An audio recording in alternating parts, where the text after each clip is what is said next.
మనమందరము వాట్సాప్‌లో చాటింగ్ చేస్తూ ఉంటాం గదా! అప్పుడు ప్రతిసారి పెద్ద సెంటెన్స్ టైప్ చేస్తామా? లేదు గదా!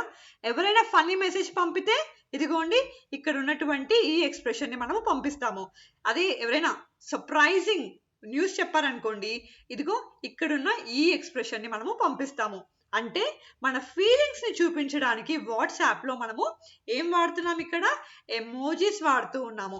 సో, అదే విధంగా మన ఇంగ్లీష్ లాంగ్వేజ్‌లో కూడా కొన్ని వర్డ్స్ ఉన్నాయన్నమాట. మన ఎమోషన్స్‌ని ఎక్స్‌ప్రెస్ చేయడానికి.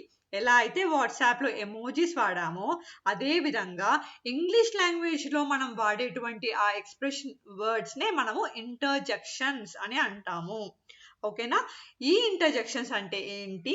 అసలు ఆ వర్డ్స్‌లో మన ఎక్స్‌ప్రెషన్‌ని ఎలాగా మనము ఎక్స్‌ప్రెస్ చేయాలి అనేటువంటిది ఈ వీడియోలో కంప్లీట్‌గా నేను ఎక్స్‌ప్లెయిన్ చేయబోతున్నాను.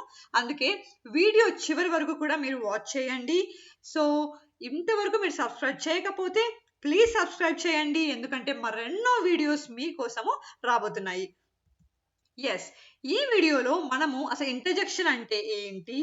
అసలు దాని డెఫినేషన్ ఏంటి? అసలు ఏ ఎగ్జాంపుల్స్ మనము తీసుకొని ఇంటర్జెక్షన్స్‌ని కనుక్కోవచ్చు? ఇంటర్జెక్షన్స్‌ని వాడి మనము వాక్యాలని అంటే సెంటెన్సెస్‌ని ఎలాగా రాయొచ్చు అనేది మనము ఈ వీడియోలో చూసుకుందాము. ఒక్కసారి ఇంటర్జెక్షన్ డెఫినేషన్ చేసేకి ముందే, దాని డెఫినేషన్ చదువుకునే ముందే ఈ ఎమోజిస్ ఉన్నాయి కదా! సో, ఎందుకు నేను ఈ ఎమోజిస్‌ని ఇంక్లూడ్ చేస్తున్నాను అంటే, ఇప్పుడు మనమందరం కూడా చాట్ హిస్టరీలో చూస్తే సెంటెన్స్‌ల కన్నా ఎమోజిలే ఎక్కువుంటాయి కదా!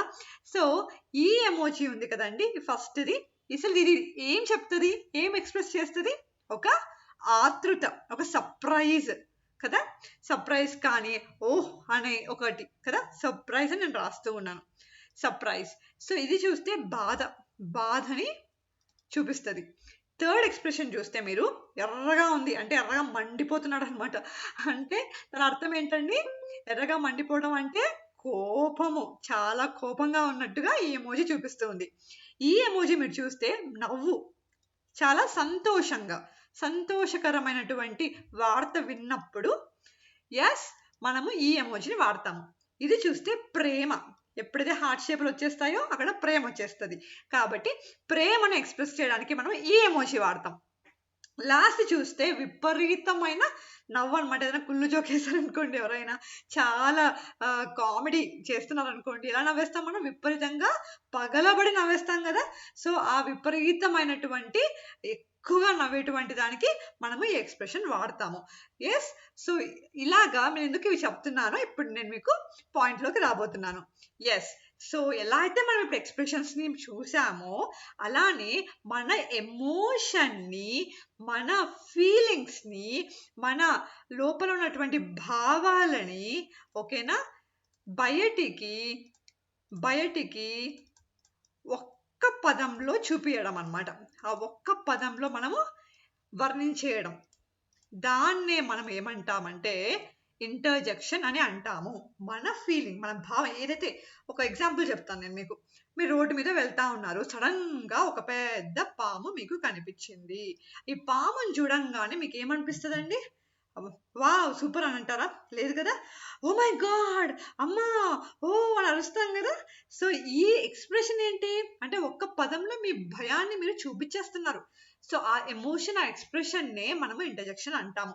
ఇంకొక చిన్నది నేను మీకు లాజిక్ చెప్తాను. ఎలా కనుక్కోవాలి ఒక సెంటెన్స్‌లో ఇంటర్జెక్షన్ అంటే, ఇంటర్జెక్షన్ పక్కన ఎక్స్‌క్లమేటరీ మార్క్ ఉంటది. దీన్ని మనం ఎక్స్‌క్లమేటరీ మార్క్ అంటాము. ఈ ఎగ్జాంపుల్ మీరు చూస్తే, వి వన్ ద గేమ్. పక్కన ఏముందండి? ఎక్స్‌క్లమేటరీ మార్క్ ఉంది కదా! అంటే నీ ఎక్స్‌ప్రెషన్ అనంగానే నువ్వు హ్యాపీగా ఉన్నావని అర్థం కదా! సో, సెంటెన్స్‌లో మీరు ఇంటర్జెక్షన్‌ని ఫైండ్ ఔట్ చేయాలి అంటే ఎక్స్‌క్లమేటరీ మార్క్ చూసేస్తే చాలు. మీరు హ్యాపీగా దాన్ని ఇంటర్జెక్షన్ అని ఫైండ్ ఔట్ చేసేసి అండర్‌లైన్ చేసేసేయొచ్చనమాట. ఈ సెకండ్ ఎగ్జాంపుల్ మీరు చూస్తే చీర్స్. చూడండి ఎక్స్‌క్లమేటరీ మార్క్ ఉంది కదా! సో, చీర్స్ అనేది ఇక్కడ ఒక ఇంటర్జెక్షన్. ఇంకొన్ని ఎగ్జాంపుల్స్ మనం చూద్దాము. సో, ఇప్పుడు మనం ఏం చూసామంటే, మన భావంని, మన క్యూరియాసిటీని, మనకున్న యాంగ్జైటీని, మనకున్న అమేజ్‌మెంట్‌ని, ఆతృతని చూపించడానికి ఇంటర్జెక్షన్స్ వాడతాము అని చూయించాను. అది మాత్రమే కాదు కానీ, ఇంటర్జెక్షన్స్ ఇంకా ఎక్సైట్‌మెంట్ కూడా మనం వాడతాం. ఎక్కువ ఎక్సైట్ అయిపోయినప్పుడు అనమాట. సో ఎలా వాడతాం? ఆసమ్, వావ్, అబ్సల్యూట్లీ, ఇవన్నీ ఎప్పుడు వాడతాం మనము? ఎస్ అని ఎప్పుడు వాడతాము? ఎక్కువ ఎక్సైట్ అయినప్పుడు మనము వాడతాము. ఇవి కూడా ఇంటర్జెక్షన్సే. ఇవి కాకుండా ఇంకొన్ని ఇంటర్జెక్షన్స్ ఉన్నాయి. అవేంటంటే కోపాన్ని, మీ యొక్క నెగిటివ్ మూడ్ అన్నమాట. పాజిటివ్ మూడ్ మాత్రమే కాదండి, నెగిటివ్ మూడ్ని కూడా చూపిస్తుంది ఈ ఇంటర్జెక్షన్స్. సో కేవలం ఆసమ్, వావ్, హుర్రే అనే కాదు, కానీ ఇదిగోండి ఇలాగా ఓ అని గుర్ర అంటాం కదా. ఎప్పుడైనా ఎవరైనా కోపంగా ఉంటే మొహం ఎలా ఉంటుంది? గుర్ర ఉంటుంది. సో ఆ గుర్ర అని కోపాన్ని చూపించేదాన్ని కూడా మనము ఇంటర్జెక్షన్ అని అంటాము. కొన్నిసార్లు బాధ, డిసప్పాయింట్మెంట్ అన్నమాట. అంటే మనం అనుకున్నప్పుడే జరగలేదు అనుకోండి, మనం ఏదో అనుకుంటాం. ఫర్ ఎగ్జాంపుల్ వంట చేస్తున్నారు, వంట ఉప్పేయబోయి చక్కెర వేశారు, ఎలా ఉంటుంది? అబ్బా, ఔచ్ అని అంటాం కదా. సో దాన్ని కూడా మనము ఇంటర్జెక్షన్ అని అంటాము. అంటే డిసప్పాయింట్మెంట్, నెగిటివ్ మూడ్ని చూపించేది కూడా ఇంటర్జెక్షనే. అది కాకుండా ఇంకొకటి ఉందన్నమాట. అదేంటంటే ఇంట్రడ్యూస్ చేయడం, ఒకరిని మనము వేరే వాళ్ళకి పరిచయం చేయడానికి మనం కొన్ని వర్డ్స్ వాడతాం. హే, హాయ్, అలాంటి వర్డ్స్ అన్నమాట. హే అంటాము, కొన్నిసార్లు హాయ్ అంటాము, కొన్నిసార్లు హలో అంటాము. సో ఈ వర్డ్స్ ఏం చెప్తున్నాయండి? పరిచయం చేస్తున్నాయి, వేరే వాళ్ళు ఇంట్రడ్యూస్ చేస్తున్నాయి. వీటిని కూడా మనము ఇంటర్జెక్షన్స్ అనే అంటాము. ఓకే, సో ఇక్కడ నేను మీ అందరి కోసం కామన్ గా మనం వాడే కొన్ని ఇంటర్జెక్షన్స్ పెట్టాను.